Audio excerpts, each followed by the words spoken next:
Jama'a assalamu alaikum. Sunana DSP Abdullahi Haruna Kiyawa, jami'in hulɗa da jama'a na rundunar sandan jihar Kano. Biyo bayan umarnin babban sufeto janaral na 'yan sanda na ƙasa, IGP Alkali Baba Usman, PSC Daga NPM FDC da kuma ƙudurin mai girma kwamishinan 'yan sandan jihar Kano CP Sama'ila Sha'ibu Dukku FSI, wanda al'ummar wannan jihar suka wallakabi da nagari na kowa, wato umarni da ƙuduri na tabbatar da zaman lafiya a wannan jihar tamu ta Kano mai albarka. Ubangiji Allah maɗaukakin sarki ya ba mu nasara. To, wannan matashi da kuke gani, na san cewa ba bakuwar fuska bane a wurin ku, da yake cewa ya ɗan canja wato yanayi na fuskarsa. In za ku iya tunawa satin da ya gabata, wannan mun kama shi wato da satar wayoyin 'yan mata wanda yake yaudarar su da sunan zance in ya je sai ya sace wayan ya gudu da ita, wanda muka samu 'yan mata masu korafi a kansa guda 4 kuma muka gurfanar da shi a gaban kotu, wanda da ya je kotu aka yi masa wato hukuncin tara ko kuma wato ɗauri, wanda ya biya tarar zai mana bayani ma abin da ya faru a bayan, sannan kuma aka sake shi. To bayan an sake shi, wannan hoto da bidiyo da muka yi da fa ya gaya mana cewa shekarunsa 22, sannan kuma ya gaya mana cewa shi fa iya waɗannan 'yan matan guda 4 su kaɗai ne taɓa wato karɓar wayoyinsu, wanda kuma bayan an sake shi muka yi ta samun korafi a nan hedikwatar 'yan sanda kusan kullum ban fai sai ta yi baki na 'yan mata masu korafi akan cewa fa sun gane shi a hotonsa da bidiyonsa shine ya shiga ya musu irin wannan sata ko ta waya wato ko kuma ta gwal irin na zobe kenan. To gashi dai bayan an kawo korafi a kansa, kwamishinan 'yan sanda ya ƙara tada dakarun 'yan sandan operation pop ada wato kankace kwabo, wanda ya ba su umarnin lalle duk inda wannan matashi yake a kamo shi, wato a ƙarƙashin jagorancin DPO na police station na Sharaɗa SP Abdulrahim Adamu, wanda Allah ya ba mu nasara tunda aka ba su wannan umarni ba dare ba rana ba bacci suke neman sa, wato suka kamo shi, wanda a daidai lokacin da suka kamo shi an samu bayanin ma cewa ya yanki tiket yana kokarin guduwa ya bar jihar Kano ya tafi wato Port Harcourt. Gashi dai mun ƙara kamo shi, kuma yanzu haka mun samu mata wato sun kai guda 7 wanda suka zo, banda wanda suka ki zuwa ma sun ce kawai sun bar shi da Allah, wanda sun zo za ku ji daga bakin abubuwan da ya musu a takaice, sannan kuma mu dawo kansa saboda ya mana ƙarya da dama, ƙaryar shekaru, ƙaryar suna, sannan kuma wato da ƙarya da ya mana cewa iya 'yan mata 4 yayiwa, duk da yake cewa sunan ya bayar kala da yake ba su, ya ce mana dai Muhammad Saifullahi. To za mu ji daga bakinsa, amma kafin nan bara ku ji daga bakin waɗansu da suka kawo korafi wanda ga su muna tare da su. To ke ta farkon nan ki dawo kan kujerar nan, a takaice kawai zaki mana gashi kin gane shi? Na gane shi sosai. Kawai ba mu labarin me yayi miki a ranar karshe. Ranar karshe kawai waya ta zo ya tafi da shi, ya ce zai sai waya, kawai ya sai waya ta daga wayar mutane ta 65,000 sai tawa ya hada ya tafi da ita. Bayan ta mutane akan cewa ya aka yi karɓi ta mutane. Su cewa yi mai magana da mai waya zai saya, sai aka yi magana ya ce Infinix yake. Me za a da ita an siya? To ni dai ban san mishi me zai da ita ba. To wayoyi nawa da za ta kai ta na nawa gaba ɗaya ayi total kuɗin su? Duka zai iya kaiwa 80. To shikenan kuma ki zauna. Me sunan ka na gaskiya? Sunana Muhammad Saifullahi. Na'am? Sunana Muhammad Saifullahi. To sunan da gaskiya ne hakan ne. Wani suna ya baki da yazo? Muhammad kawai ko? To ka gane ta? Na gane ta. Na gane ta. Me gaskiyar abin da ta faɗa na wayoyinta guda 2 da ka tafi? Hakan ya faru. Ya faru? To wata ta zo ita ma ta zauna. A takaice dan yi sauri. Ke ma ba ma a takaice ya aka yi kawai ranar ƙarshe. Dan shi daga watan September ya shiga gidanmu ya gaishe da mahaifana, Azuma wai zai turo gidanmu zai aure ni, sai muka je muna zo da shi ya karɓi wayata, ya ce wai zai tura hoto, sai ya ce in cire ta a security sai da imin sau 3 ya tura ni, ya ce in je in ɗebo mishi ruwa kafin in dawo, ya gudu da wayata. Da me ya tafi?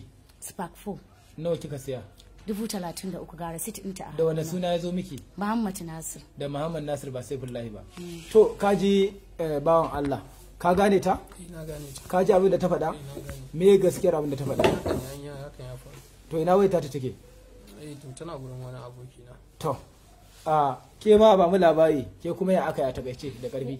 Ranar karshe da ya zo guri na ya ce ya min waya kafin ya zo, ya ce dole sai na samu waya na masa hoto, na a wayar kanwata na masa hoto da zimmar in ya zo zai huta zai tura a wayarsa. Da ya zo yana turawa a wayar tasa sai ce ai turin bai ba, sai ya ji karan mashin din waya, iya jin karar shi sai ce ai zai masa magana saboda ranar Lahadi zai tura. A takaice dai da me ya tafi biki? Sai ya tafi da wayar kanwata. Nawa ce wayar? Wayar ta 27,000. To Muhammadu Saifullahi ka gane ta? Na gane ta. Abin da ta faɗa? Gaskiya ne ya hakan ya faru. Da me ka tafi mata? Na tafi da wayanta. To wata ta zo mana. To a takaice zaki ba mu labari. Ke kuma kawai da me ya tafi? Da waya ya tafi. Me ya zo yi ranar? Ya zo zance wajena ne, ce yana so ya magana da iyayena. Sai na je gida in fito, kan na fito na ga bayanan wayata tana hannunsa. Nawa kika sai wayan? 30,000. To ka ganta? Na ganta. Ka gane ta? Na gane ta. Me gaskiyar abin da ta faɗa? Hakan ya faru. To ta gaba ta zo. To ke ma ga ki a banfai, ba mu labari ke kuma me ya tafi da shi? Ni ma ya tafi da wayan yayata ne, kuma ya zo ya ce zai kawo mun na wayan ne da ya siyo mun. Amma da ya zo bai kawo mun wayan ba, sai kwalaye da ya kawo mun a ciki da kwalban turare, kuma ya zo ya tafi da nata wayan. Nawa ce? Wayan 70,000 ne. Watan ku nawa kuna soyayya? Gaskiya na manta watannin. To ka ji abin da take faɗa? Na ji, na saurara. Me gaskiyar abin da ta faɗa? Hakan ya faru. Hakan ya faru. To ita ina wayar tata? Ita ma tana wurin abokin na. To baiwar Allah, ba mu labari a takaice, ke kuma ranar karshe da me tafi miki? Ya tafi min da waya da zoben gwal. Da zoben gwal? Nawa kika sai waya? A lokacin waya ta 87,000. Gwal fa? 97,000. To ya kika ji yanzu da aka kamo shi? A to na ji daɗi gaskiya da. Me kike bukata? Tunda ni ban ma taɓa tsammanin zan gan shi ba. Me yake bukata? Ya biya ni kuɗi na. Ya biya yi kuɗin ki kawai. Watan ku nawa kuna soyayya? Zai kai wata 2 da kwanaki haka. Ka gane ta? Na gane ta. Kun yi soyayya? Hakan ya faru. Da me ka tafi mata? Na tafi da wayanta da kuma gobe. Ka ce da me ka tafi? Na tafi da wayanta da kuma zoben gobe. To Hajiya a takaice da me ya tafi miki? Ni dai ya karɓi min zobe na, sannan akwai wata kalma da ya faɗa min. Ya ce min lokacin da ya ce in tura masa da sassan jikina na ƙi, an tura masa da hotona, shine sai ya caye min wai sai ya ɓata sunana. Lokacin ni na gane shi, mun zazzagi juna da shi. Da shi ɗin? Caye min wai sai ya ɓata sunana a social media, ya ɓata min. Da me ya tafi miki? Da zobe na. To ka gane ta? Na gane ta. Da me ka tafi mata? Na tafi da zobenta na azurfa. Na azurfa. To yanzu mu dawo, me sunanka na gaskiya? Sunana Muhammad Saifullahi. Shekarunka nawa? Shekara na 24. A ina kake da zama? Na Sharajiya. To gashi mu dai kaga tun kama ka na farko ba kai mana ƙarya da yawa. Yanzu ya kake ji a ranka waɗannan abubuwa da ka aikata? Ina nadama da gaskiya. Na? Ina nadama sosai. To kai yanzu kaga waɗannan da suka zo ga wasu sun kira wasu sun ce sun barka da Allah, baka tunanin cewa nan gama in mun saka wasu za su yi ta zuwa? Gaskiya ba na. To yanzu tsaya, wannan kayayyaki nasu, wayoyi, gwalagwalai, ya za ka yi da su? Insha Allah za a samu a biya su dukansu. Na? Insha Allah za a samu a biya su dukansu. Waye zai biya?